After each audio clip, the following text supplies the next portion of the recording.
मुख्यमंत्री फडणवीस एकनाथ शिंदेंमध्ये दुराव्याची चर्चा। संभाजीनगरमध्ये एकाच हॉटेलमध्ये मुक्कामी असूनही भेट घेतली नसल्यानं चर्चांना उधाण। राज्यातील भाजप शिवसेना नेत्यांमधील वादात केंद्र मध्यस्थी करणार। भाजपचे केंद्रीय नेतृत्व संघर्षावर तोडगा काढणार असल्याची विश्वसनीय सूत्रांची माहिती। शिवसेनेच्या शहाजी पाटलांच्या सांगोल्याच्या कार्यालयात निवडणूक पथकाकडून झाडाझडती। चौकशीनंतर शहाजी बापू पाटलांचा जयकुमार गोरेंवर गंभीर आरोप।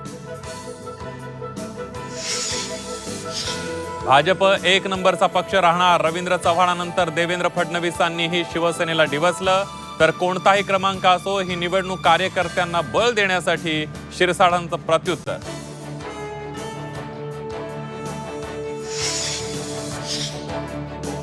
एकनाथ शिंदेंकडून स्वतःचा मुख्यमंत्री असा उल्लेख। चूक लक्षात येता शब्द फिरवला। नंतर नगरविकास मंत्री असा केला उल्लेख।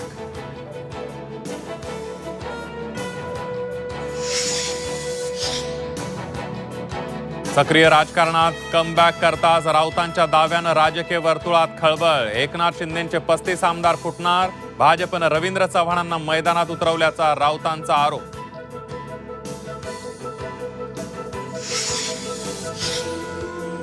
सर्व नगर परिषदांचा निकाल एकाच वेळी लावा। 3 डिसेंबरची मतमोजणी पुढे ढकला। शिवसेना खासदार श्रीकांत शिंदेंची मागणी।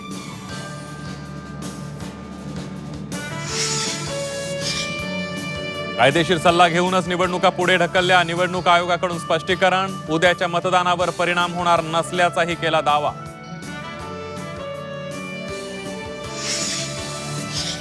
महालक्ष्मीला कुठे बसायचं कळतं, ती कमळावर बसून आपल्या घरात येणार। सांगलीच्या प्रचार रॅलीमध्ये मंत्री पंकजा मुंडेंचं विधान।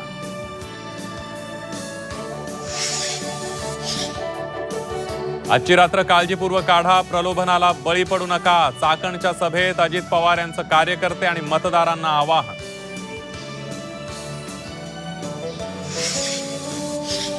राहुल गांधींनी कितीही डोकं फोडलं तरी निवडणूक आयोग काहीही करणार नाही, पृथ्वीराज चव्हाण यांचं विधान।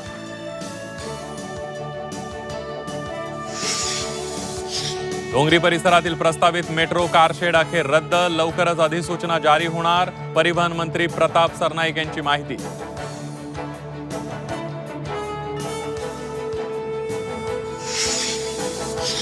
धारावी आंदोलनात मनसेची उडी। धारावीच्या विकासासाठी मनसे लढणार। काँग्रेसपेक्षा मनसेची वेगळी भूमिका।